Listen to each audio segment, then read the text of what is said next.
Aujourd'hui, je te donne les 8 facteurs que tu dois prendre en compte pour le choix de tes exercices en musculation et que tu ne dois surtout pas négliger. Si tu fais ça, il y a de fortes chances que lorsque tu vas aller à la salle de sport, tu perdes énormément de temps et d'énergie. Et on sait très bien que ces deux denrées-là sont hyper précieuses, surtout de nos jours. Je vais donc t'expliquer en détail comment les choisir et lever tous les doutes que tu peux avoir à ce sujet. Avant qu'on aille plus loin, n'oublie pas de t'abonner parce que sur cette chaîne, tu vas retrouver les meilleurs conseils que ce soit sur la musculation, la nutrition, mais aussi le développement de l'état d'esprit. Et d'ailleurs, dis-moi dans les commentaires quel est ton meilleur exercice en musculation. Lorsque tu vas aller à une soirée assez prestigieuse ou un mariage, tu vas sortir le smoking. Lorsque tu vas aller à une soirée entre potes, tu vas sortir un petit jogging décontracté. Et lorsque tu vas aller à un repas de famille, tu vas prendre quelque chose d'hybride. Pas trop classe, mais pas non plus trop décontracté. Pour le choix des exercices, c'est exactement la même chose. Tu vas devoir dans un premier temps établir tes objectifs. Est-ce que tu veux prendre de la masse musculaire? Est-ce que tu veux prendre de la force? Est-ce que tu veux quelque chose un petit peu plus hybride entre les deux? Et en fonction de ça, le choix des exercices va un petit peu changer. Par exemple, si ton objectif c'est de prendre de la masse musculaire, tu vas plus facilement t'orienter vers des extensions pour les triceps à la poulie qui vont beaucoup plus cibler les muscles, faire une fatigue beaucoup plus locale plutôt qu'un développé couché prise serrée. En revanche, si tu fais de la force ou alors un hybride entre force et prise de masse musculaire,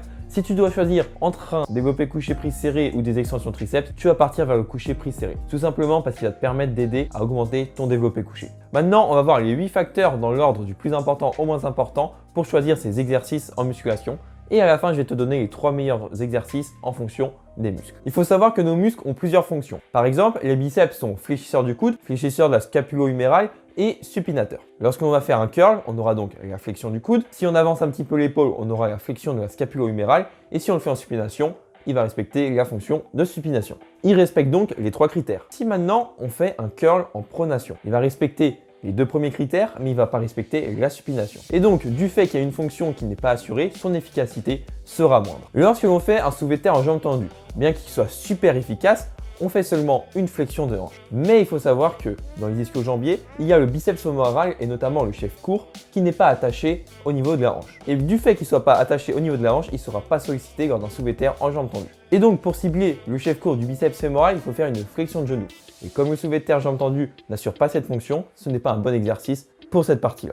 Lorsque tu fais un mouvement, tu vas avoir une certaine amplitude qui va plus ou moins bien couvrir la fonction du muscle. Pour reprendre notre exemple avec le curl biceps, lorsque tu seras en bas du mouvement, ton muscle sera bien étiré et lorsque tu vas remonter, ce sera bien contracté. Donc la flexion-extension du muscle sera respectée. Si maintenant tu fais un curl assis à la barre, tu verras que tu auras beaucoup moins d'extension, donc ton muscle sera moins étiré et tu ne vas pas remplir la fonction complète d'extension-flexion de ton biceps. Choisis donc des exercices qui permettent d'avoir une amplitude correcte pour bien cibler tes muscles. Il faut savoir que lorsqu'un muscle est trop étiré ou trop contracté, il sera dans une position de faiblesse. Lors d'un mouvement, la force que doivent produire tes muscles n'est pas toujours la même en fonction d'où tu te situes dans le mouvement. Si lors d'un mouvement, la position de ton muscle est dans une position de faiblesse, mais la courbe de force est à son plus haut, tu ne pourras pas mettre lourd sur cet exercice. Si on reprend notre exemple au curl, en bas du mouvement, tes muscles seront très étirés et en haut très contractés, donc ça sera la position de faiblesse. Mais au curl, là où la courbe de force est la plus importante, c'est au milieu du mouvement. Tout simplement parce qu'à ce moment-là, le bras de moment est très important. Et donc, c'est dans la position où nos muscles sont les plus forts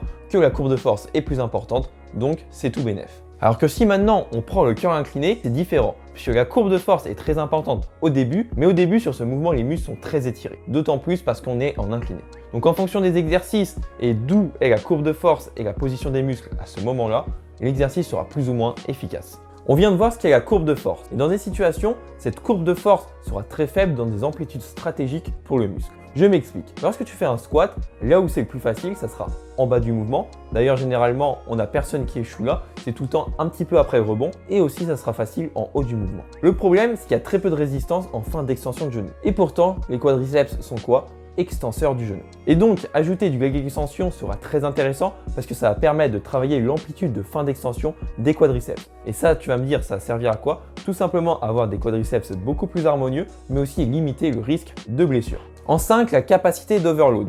Alors c'est quoi? C'est tout simplement la capacité à pouvoir progresser de séance en séance sur l'exercice. Lorsque tu vas faire un exercice d'isolation, ce sera très dur de progresser en poids de semaine en semaine. Alors qu'avec un exercice polyarticulaire, ce sera beaucoup plus facile. Et constamment mettre plus lourd va permettre de mettre plus de tension sur tes muscles. Il faut prendre conscience que le gros avantage des exercices d'isolation, c'est qu'ils permettent de mettre une bonne fatigue et de stimuler localement un muscle. Là où un exercice polyarticulaire va cibler de manière un peu plus générale ta musculature. Il faut aussi savoir que lorsque tu vas avoir une morphologie adaptée et un point fort pour un exercice, les muscles que tu veux cibler seront très bien stimulés. En revanche, lorsque c'est l'inverse, lorsque tu as une mauvaise morphologie et un point faible, par exemple d'un point faible pectoraux, une morphologie pas adaptée au développé couché, l'exercice sera pas trop adapté à toi. Donc entre exercice polyarticulaire et exercice d'isolation, rien n'est mieux, il faut juste avoir conscience de ce que je viens de te dire. Et de manière générale, je recommande donc les exercices polyarticulaires tout simplement parce qu'ils permettent de gagner très rapidement en masse musculaire puisqu'il y a une grosse tension mécanique, ils permettent de gagner en force et donc d'assurer une progression sur le long terme. Mais comme je l'ai dit, il ne faut pas faire que du polyarticulaire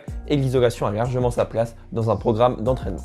Lorsque tu vas faire un entraînement plus axé pour la musculation, tu ne vas pas être obligé de faire autant d'exercices au poids libre qu'une personne qui fait par exemple du powerlifting ou powerbuilding. Si tu vois qu'un exercice te stimule très bien tes muscles à la machine, pourquoi ne pas le laisser? C'est à toi de trouver ce qui marche bien sur ton corps et ce qui te correspond. Néanmoins, il y a quand même de gros avantages à utiliser les exercices au poids libre. Ils te permettent donc une grosse tension mécanique et donc de prendre de la masse musculaire plus rapidement. Ils te permettent de cibler beaucoup de muscles en un mouvement. Ils permettent d'améliorer la coordination et la proprioception. Lorsque tu fais ces gros exercices, il faut apprendre la technique. Et lorsque tu maîtrises ça, tu as un meilleur contrôle de ton corps. Ils permettent d'améliorer la mobilité et la stabilité, qui va permettre de limiter le risque de blessure. Ils améliorent un petit peu la sécrétion de testostérone et ils rendent tout simplement l'entraînement beaucoup plus fun. Donc ce point 8 va un petit peu avec le 6, mais est-ce que tu arrives à bien recruter tes muscles sur un mouvement? Si ce n'est pas le cas, l'exercice peut être un facteur qui fait que tu n'arrives pas à sentir ton muscle. Lorsqu'il y a ça, ce que je recommande, c'est de trouver un exercice, souvent en unilatéral, à la machine ou à la poulie, qui va vraiment te permettre de te concentrer sur le muscle que tu veux cibler. Lorsque tu vas faire ton programme d'entraînement, tu vas devoir choisir tes exercices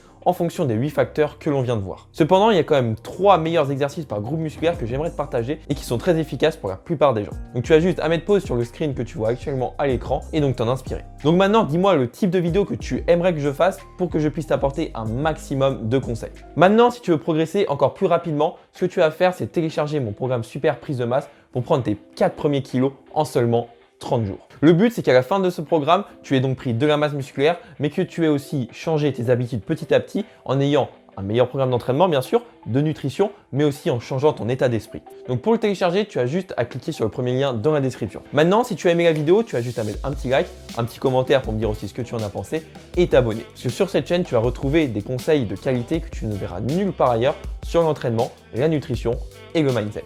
Moi, je te dis à la prochaine.